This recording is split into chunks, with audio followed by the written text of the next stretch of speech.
kajian kita kitab Al-Fathur Rabbani, masih seputar syarah makna lafaz zikir.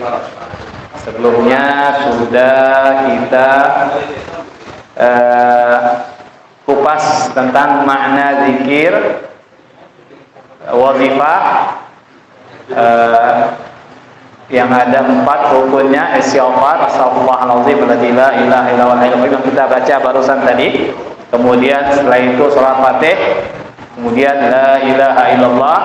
Nah, pada minggu yang lalu sudah kita bahas. Nah, sekarang ini kita akan menjelaskan sedikit tentang rukun wazifah yang terakhir, yaitu salawat jauharatul kamal. Penjelasan salawat jauharatul kamal. Faqala musannif rahimahullah ta'ala. Jadi kita rampungkan dulu makna zikir syarah dan makna lafaz zikir wazifah. Sekaligus di dalam syarah dan makna lafaz zikir wazifah juga ada makna lazimah juga. Jadi tujuan penulis kitab ini menerangkan lafaz makna zikir supaya kita lebih bisa menghadirkan hati ketika berzikir, bisa merenungkan maknanya, dan bisa mentadabbur, mengetahui makna-makna lafaz zikir. Karena diantara syarat penyempurna dalam thariqah Tijaniyah adalah merenungkan lafaz makna dari lafaz zikir supaya kita bisa lebih fokus dan konsentrasi dalam berzikir kepada Allah Subhanahu wa taala, bisa menghadirkan hati, bisa khusyuk, ya. Qala musannif rahimahullah taala wa ma'na jauharatil kamal, dan arti dari sholawat jauharatul kamal yang terakhir tadi kita baca, sholawat jauharatul kamal 12 kali. Ini sholawat istimewa, sholawat khusus, yang hanya ada dalam thariqah Tijaniyah. Sholawat ini adalah salah satu dari 3 sholawat yang langsung diberikan oleh Rasulullah kepada guru kita Syekh Ahmad Tijani radhiyallahu secara sadar. Jadi ada 3 sholawat sebagaimana disebutkan oleh Syekh Ali Harazim dalam kitabnya Risalah Al-Fadl wal Imtinan, bahwasanya ada 3 sholawat yang ditalkinkan langsung oleh Rasulullah kepada guru kita Syekh Ahmad Tijani radhiyallahu secara sadar. Pertama sholawat Fatih, kemudian yang kedua sholawat ini sholawat jauharatul kamal, dan Rasulullah mentalkinkannya dengan lafadznya dari Rasulullah. Kemudian yang ketiga sholawat al-yaqutatul haqaiq, ada dalam kitab Ahzab Aurat, itu lebih agak panjang sholawat itu dari Rasulullah, yaqutatul haqaiq.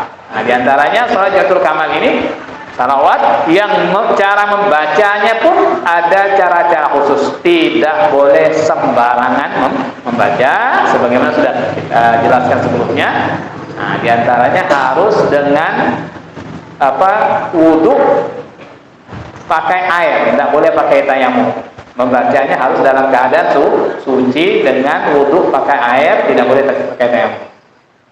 Makna salatul kamal, Allahumma salli, ya Allah bersalawatlah, taqaddamal kalamu 'alaiha, sudah makna Allahumma salli sudah dijelaskan sebelumnya dalam makna salat Fatih kan sama, Allahumma salli, ya. Kita mohon kepada Allah, ya Allah, Allahumma ya Allah, salli, bersalawatlah, kepada Rasulullah. Fi syarhi salatil Fatih sudah lalu penjelasannya dalam mensyarahi salawat Fatih, sama maknanya Allahumma salli. Kita mohon kepada Allah supaya berselawat kepada Rasul wasallim. Wasallim. Nah, di sini ada wasallim. Kalau dalam surah Fatih kan tidak ada wasallim. Nah, di sini ada wasallim.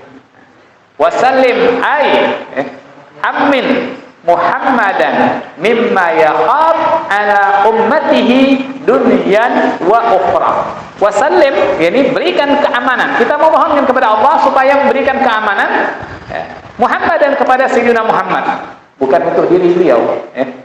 Tapi mimma yakhaf ala ummatihi dunya wa akhirah. Apa dari perkara yang ditakuti oleh Rasulullah atas umatnya di dunia dan akhirat.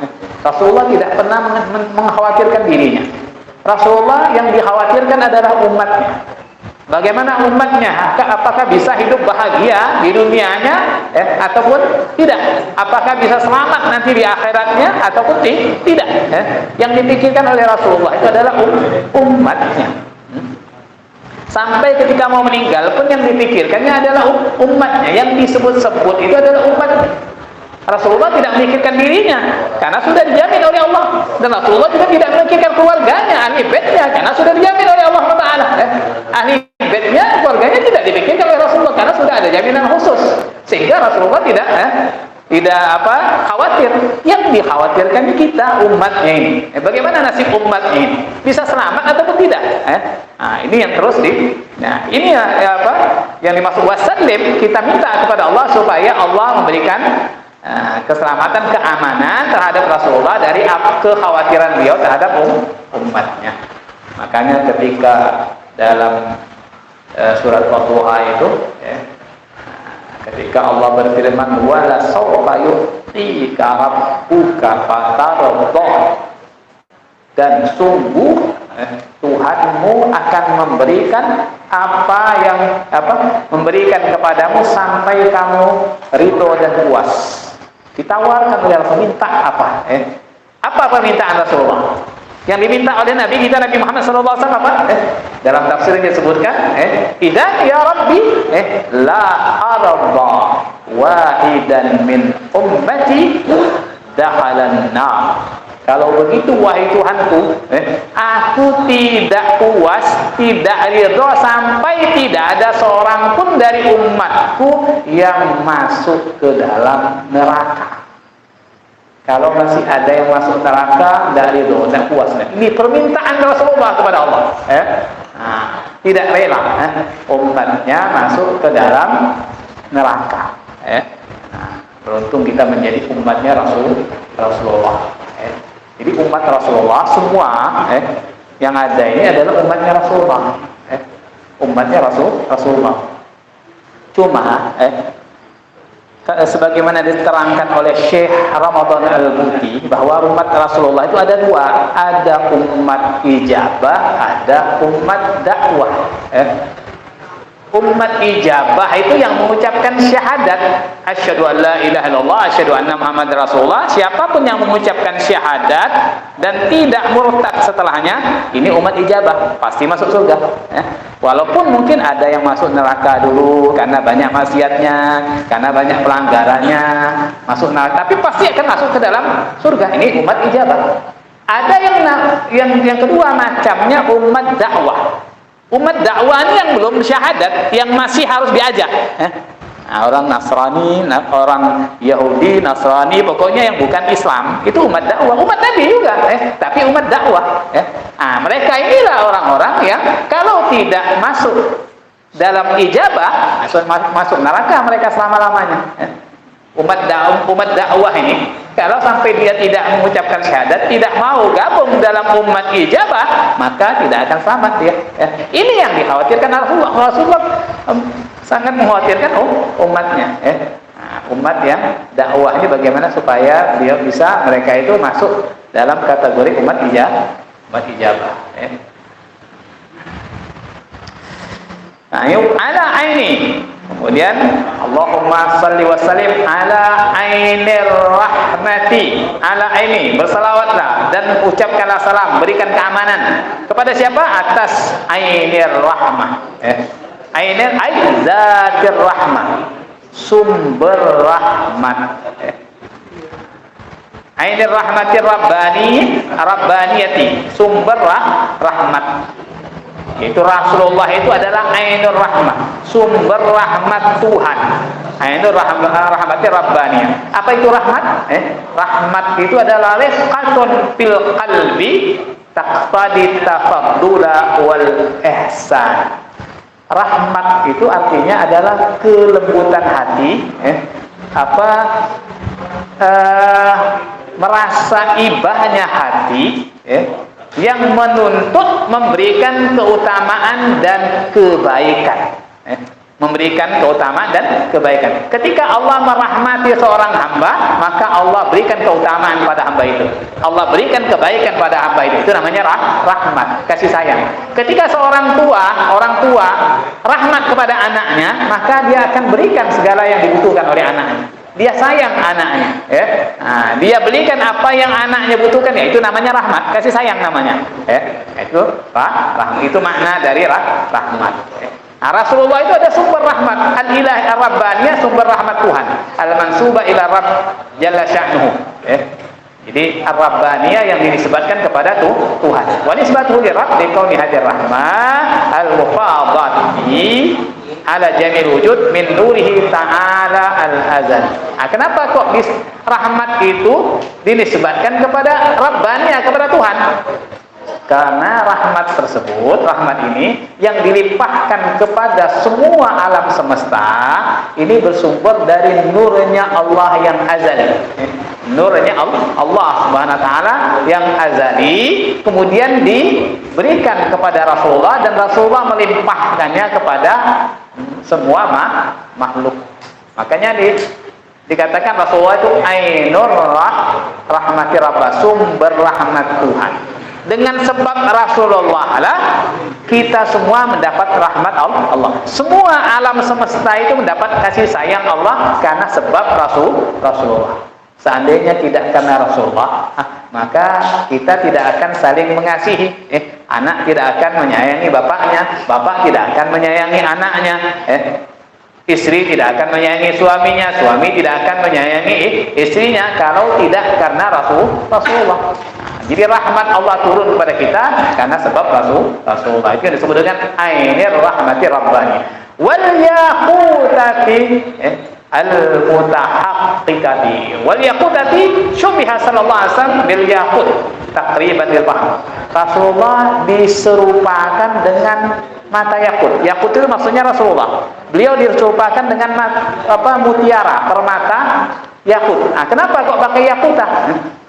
Takriban lil faham, untuk mendekatkan pemahaman, untuk memudahkan pemahaman supaya bisa dipahami bahwasanya Rasulullah itu adalah batu permata. Nah, kenapa? Li'annahu ahsanul jawahir fis safa wasyarr. Karena batu yakut itu mutiara yang paling baik dari segi kejernihan dan kemuliaannya. Mutiara yang paling baik, paling mulia itu batu yakut, paling mahal harganya.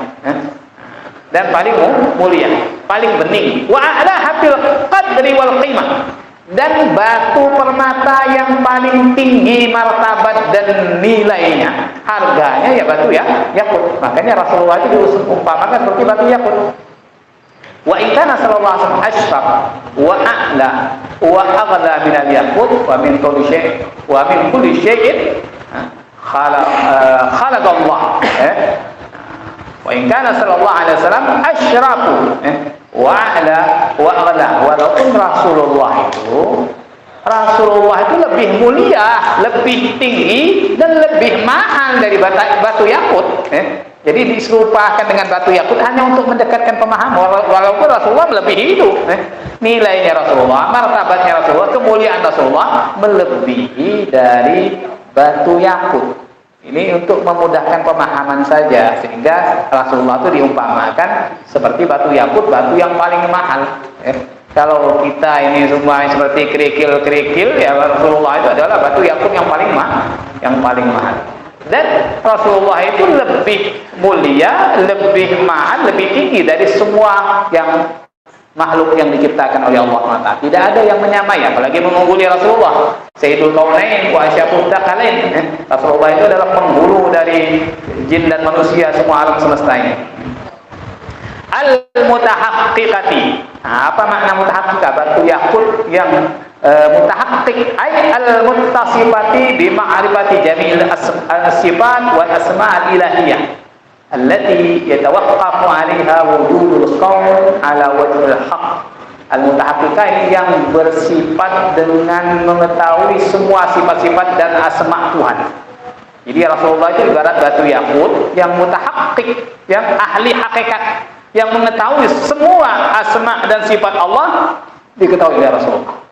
Hanya Rasulullah itu. Para nabi, para rasul yang lain tidak mengetahui semuanya, hanya sebagian. Tapi Rasul semua asma dan sifat Allah itu dia ketahui. Yang mana? Keberadaan alam semesta ini bergantung pada asma dan sifat Allah tersebut. Jadi batu yakut yang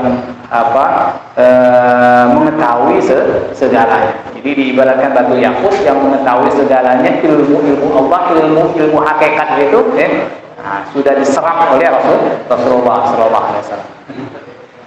Al-haid bi markazil fuhum wal ma'ani. Al-haid yang meliputi markas pusat pemahaman dan makna-makna. Segala pemahaman dan makna itu berada dalam dikuasai oleh Rasulullah, dikelilingi Rasulullah. Maksudnya al-muhitu bil fuhum jamu fahmin, yang menguasai, mengelilingi semua pemahaman. Fuhum jamak dari fahmun, paham. Wal ma'ani jamu ma'nan, hiya kal markas. Ma'ani itu jamak dari makna, itu seperti markas. Markas itu seperti pusat, pusat. Wal markas mawdi'us syai' al markuzi. Markas itu adalah tempat sesuatu yang dipusatkan. Tempat sesuatu yang dipusatkan namanya markas. Markas tentara namanya. Berarti itu pusat perkumpulan para tentara. Nah, itu namanya markas. Markas pemahaman dan makna. Wal ma'na annahu idza jumi'atil fuhum allati qasaha Allah ta'ala li khalqihi bi idraki ma'ani kutubihi al-qaddasah wa ahkamil ilahiyyah wa asma'i wa sifatihi. Artinya apabila dikumpulkan pemahaman, semua pemahaman yang telah Allah bagi-bagi kepada semua makhluknya, pemahaman yang telah Allah bagi-bagi kepada makhluknya dalam memahami makna kitab-kitab suci yang telah Allah turunkan, dan hukum-hukum Tuhan dan asma dan sifatnya. Seandainya dikumpulkan semua pemahaman itu, pemahaman para rasul, pemahaman para nabi, dan pemahaman seluruh manusia ini dikumpulkan, wa ju'ilat ka syai'in markuzin fil ardi ka'asan masalah, dan dijadikan pemahaman dan makna-makna itu dijadikan seperti sesuatu yang dipusatkan di muka bumi ini. Beliau ngasih contoh ini seperti umpamanya diibaratkan pemahaman dan makna itu diibaratkan seperti tongkat, dijadikan seperti tongkat itu, ka'asan masalah, kana sallallahu kaddairatil muhitati biha. Maka Rasulullah itu ibarat seperti daerah yang mengelilingi tongkat itu. Di dalam tongkat itu semua pemahaman makhluk, Rasulullah yang mengelilingi pemahaman itu. Jadi semua pemahaman, makna-makna yang dicerna oleh para rasul, para nabi dan semua makhluk itu dikelilingi dikuasai oleh Rasulullah. Jadi pemahaman dan makna-makna yang bisa dicerna oleh semua makhluk itu adalah bagian kecil dari pemahaman Rasulullah sallallahu. Jadi tidak ada seorang pun yang menandingi ilmunya Rasulullah, pemahaman Rasulullah itu tidak ada dalam makhluk ini. Wa nur, itu makna dari al-haid bi markazil fuhum wal ma'ani. Orang yang meliputi pusat pemahaman dan makna-makna yang ada di alam semesta ini. Jadi berarti orang yang benar-benar yang mengerti makna dari sifat Allah, asma Allah itu hanya Rasulullah. Hanya Rasulullah yang mengerti. Yang benar-benar ma'rifat, mengerti Allah ya Rasulullah. Wa nuril aqwanil mutakawwinatil adami. Dan Rasulullah juga ibarat, ini jadi kalau tadi batu permata, yakut, kemudian juga ibaratkan nur, atap kepada rahmah. Tadi ainir rahmati juga wa nuril aqwan. Jadi cahayanya, nur ini atap kepada ainir rahmah. Nuril aqwan cahayanya alam semesta. Al-aqwan jamaknya kaun, al-makhlukat. Cahayanya semua alam semesta, al-mutakawwinati, yang tersusun. Ai allati tadhhar syai'an ba'da syai'an fa huwa sallallahu nuruha. Al-mutakawwinah, makhluk alam semesta yang tersusun sedikit demi sedikit. Kan seperti semua makhluk kan terbentuk kan pelan-pelan. Manusia kan terbentuk kan dari sperma dulu. Kemudian 40 hari jadi darah, segumpal darah. Kemudian 40 hari selanjutnya jadi segumpal daging. Nah, barulah setelah 4 bulan ditiupkan roh. Kan begitu prosesnya. Lahir jadi bayi, janin. Nah, belum bisa apa-apa. Belum bisa bicara, belum bisa jalan, baru bisanya nangis. Melihat pun belum bisa ini. Nah, sudah beberapa hari, katanya sekitar 40 hari baru terbuka matanya bisa melihat. Proses sampai bisa jalan, bisa bicara, bisa nyari uang, bisa punya mobil, bisa punya rumah sendiri. Siapa yang ngasih? Allah. Nah, sebelumnya dia tidak punya apa-apa. Mandi ya dimandikan, makan disuapi, berjalan diajari. Nah, coba kita ingat bagaimana ketika itu. Nah, sampai sekarang ini kita bisa, sudah seperti ini, bisa berdiri sendiri, bisa bekerja, kemudian sombong. Tidak mau ingat sama Allah, sudah diberi nikmat dari kecil lupa sama Allah. Sholat 5 waktu aja tidak mau. Disuruh sholat, musola ke masjid tidak mau datang. Dipanggil-panggil tidak mau. Sombong, dia lupa sama Allah yang sudah mengasih nikmat dari kecil. Dari dia tidak bisa apa-apa, sampai bisa jalan, bisa cari rezeki, sampai bisa punya rumah, bisa punya istri, bisa punya anak. Nah, itu nikmat dari Allah Subhanahu wa Ta'ala. Itu namanya mutakawwinah, yang tersusun dari sedikit demi sedikit. Itu sifatnya makhluk itu. Jadi Rasulullah adalah cahayanya, cahaya makhluk. Bisanya kita ini bisa berkembang, proses seperti itu adalah karena cahayanya Rasulullah. Pohon itu bisa tumbuh dari kecil, dari benih sampai bisa jadi pohon dan bisa jadi buah, itu adalah nurnya Rasulullah ada di situ. Ada cahaya Rasulullah di dalamnya. Semua makhluk. Bumi, langit ini bisa tercipta, lautan bisa ada ikan dan sebagainya, itu adalah nurnya Rasulullah. Disebut dengan hakikat Muhammadiyah. Al-Adami, al-mansubah ila Adam, al-mansub ila Adam. Al-Adami itu yang dinisbatkan kepada Nabi Adam. Nabi Adam, nurnya, nur makhluk yang tersusun, yang berbentuk yang dinisbatkan kepada Nabi Adam. Artinya Rasulullah itu juga dinisbatkan kepada Nabi Adam, surahnya. Tapi hakikatnya justru Nabi Adam itu juga bersumber dari nurnya Rasulullah. Itu hakikatnya. Tapi surahnya memang Rasulullah secara jasadia, beliau memang juga dari keturunan Nabi Adam. Tetapi secara hakikatnya Nabi Adam juga bersumber dari nurnya Nabi. Itu maksudnya. Wa huwa Abu Adam bil asal. Beliau Rasulullah itu pada hakikatnya aslinya ya bapaknya Nabi Adam. Jadi Rasulullah hakikatnya bil asal Abu Adam, bapaknya Nabi Adam, karena Nabi Adam itu bisa wujud karena nurnya Rasulullah. Makanya dalam riwayat kan disebutkan ketika Rasulullah ketika Nabi Adam itu masuk ke dalam surga, dia sudah melihat di surga itu ada tulisan La ilaha illallah Muhammad Rasulullah, sudah ada tulisan Muhammad Rasulullah. Artinya kan sudah Rasulullah itu sudah ada. Nabi Adam sendiri sudah melihat tulisan itu. Li'annahu aslu jami'al mawjudah. Kenapa kok dikatakan Rasulullah juga bapaknya Nabi Adam? Ya karena Rasulullah, nurnya Rasulullah sumber semua makhluk yang ada di alam semesta ini, sumbernya adalah nurnya Rasulullah, cahayanya Rasulullah.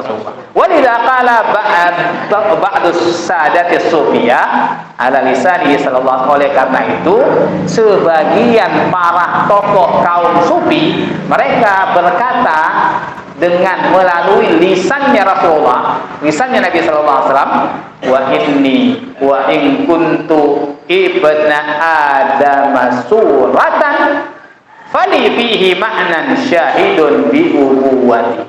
Sesungguhnya aku, kata ini syairnya kaum sufi, tapi dengan menceritakan pujian untuk Rasulullah. Wah ini, dan sesungguhnya aku, kata Rasul, walaupun aku ini bentuknya adalah keturunan dari Nabi Adam secara jasadiah bentuk, itu adalah anak cucu Adam. Paling akan tetapi bagiku, aku memiliki dalam Nabi Adam itu makna yang menyaksikan bahwasanya aku adalah bapaknya Nabi Adam. Bapaknya Nabi Adam, karena memang Rasulullah nurnya pertama kali diciptakan. Dalam hadis juga, dalam hadis yang disebutkan dari sahabat Jabir, ketika sahabat Jabir bertanya, ya Rasulullah, man awwalu khalqin khalaqallah, kan dalam kitab Sumtud Durarin, siapa makhluk yang pertama kali diciptakan Rasul oleh Allah Subhanahu wa taala? Qala ya Jabir, awwalu khalqin khalaqallah nur Nabi Muhammad sallallahu alaihi wasallam. Wahai Jabir, yang pertama kali makhluk yang pertama kali diciptakan oleh Allah Subhanahu wa taala adalah nurnya nabimu, nurnya nabimu. Baru setelah itu ciptakanlah Nabi Adam, ciptakanlah langit semuanya. Nah, yang pertama kali diciptakan adalah nur nabika min nuri, dari nurnya Allah. Diciptakan dari nurnya Allah Subhanahu wa taala. Sahibil haqqir rabbani.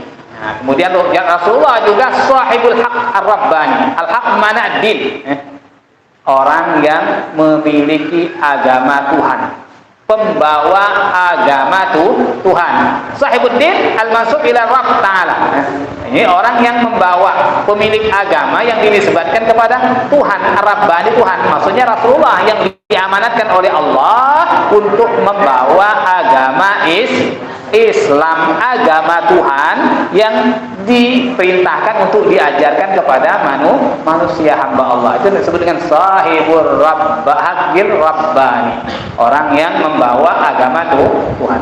Al-barqil asfa, al-barqil asfa na'tun mubayyanun linuril aqwan. Al-barq itu adalah na'at yang menjelaskan lafaz nuril aqwan. Al-barq tadi kan cahaya makhluk yang tersusun, yaitu al-barq, kilat yang berupa kilat. Jadi Rasulullah itu diibaratkan seperti kilat. Tahu kilat ya? Kilat yang menyambar itu, kilat yang al-asfah yang bercahaya, al-azhar yang tampak, al-asfah itu yang berkilau, yang memancar, yang tampak. Wal muradu bihi al-haqiqah al-muhammadiyah. Dimaksud dengan barak ini adalah hakikat Muhammadiyah. Al-haqiqah Muhammadiyah ini diibaratkan seperti kilat. Bimuzunil arbah. Ini bukan aryah ya. Ditulis ini aryah, di sini tulisannya aryah, tetapi ini salah cetak. Menurut para abna syekh, nah ini salah cetak. Nah, bukan salah pengarangnya tidak menulis ini, tapi salah percetakan. Aslinya itu arbah, jamak dari ribhun, arbahun. Jadi bukan aryah. Jadi as-sahih arbah itu yang dikatakan oleh para abna syekh, para masyayikh yang sambung sanadnya sampai ke Rasulullah Syekh Natijani dan ke Rasulullah. Lafaz yang sahih adalah bimuzunil arbah yang biasa kita baca bimuzunil arbah, dengan membawa bimuzun muta'alliq bihi, berkaitan dengan lafaz al-barq. Al-barqil asfa wa hiya jamu muznin, jamaknya muznun. Wa huwa sahab, artinya sahab. Biasanya kan kalau ada kilat pasti ada awan hitam yang membawa hujan. Al-arbah, jadi dengan awan-awan keberuntungan, jamaknya ribhun. Walhasil maknanya di sini, walhasil kesimpulannya, annal barqa ustuira bil haqiqatil muhammadiyah. Lafaz barak, lafaz kilat ini dipinjem. Nah, ini dalam bahasa balaghahnya ada isti'arah, dipinjem untuk makna hakikat Muhammadiyah, hakikat Muhammadiyah. Wal muzun linsibabir rahmat al ilahiyah ala jamil wujud. Wal muzun itu, muzun, awan-awan itu karena tertuangnya rahmat-rahmat Tuhan kepada semua makhluk yang ada ini, makanya pakai muzun. Bimuzun dengan membawa dengan awan-awan yang kilat yang terang yang membawa awan-awan keberuntungan. Li'annal barqa mulazimun li muznil amtar, karena kilat itu melazimi awan hujan, awan yang membawa hujan. Biasanya sebelum turun hujan itu turun kilat dulu, kilat barulah kemudian disertai dengan hujan lebat yang dibawa oleh awan-awan tadi. Kama annal haqiqah Muhammadiyah mulazimatul rahmatil ilahiyah. Nah, sebagaimana hakikat Muhammadiyah itu melazimi rahmat Tuhan. Dengan adanya hakikat Muhammadiyah turunlah rahmat Allah. Dengan adanya nur Nabi Muhammad SAW maka mengalirlah rahmat Allah kepada semua makhluk. Nah, sama seperti yang tadi ketika kilat sudah kilat itu sudah memancar, kilat baru turunlah hujan-hujan yang lebat, ya. Nah, dengan adanya kilat tersebut. Nah, itu hanya kiasan saja memakai kata barak kilat untuk makna hakikat Muhammadiyah, di mana hakikat Muhammadiyah itu melazimi turunnya rahmat Tuhan, menjadi sebab turunnya rahmat Tuhan. Jadi rahmat Allah Subhanahu wa taala tidak akan turun kecuali lewat nurnya Nabi Muhammad. Itu disebut dengan hakikat Muhammadiyah menurut pemahaman para ulama, para aulia, hakikat Muhammadiyah.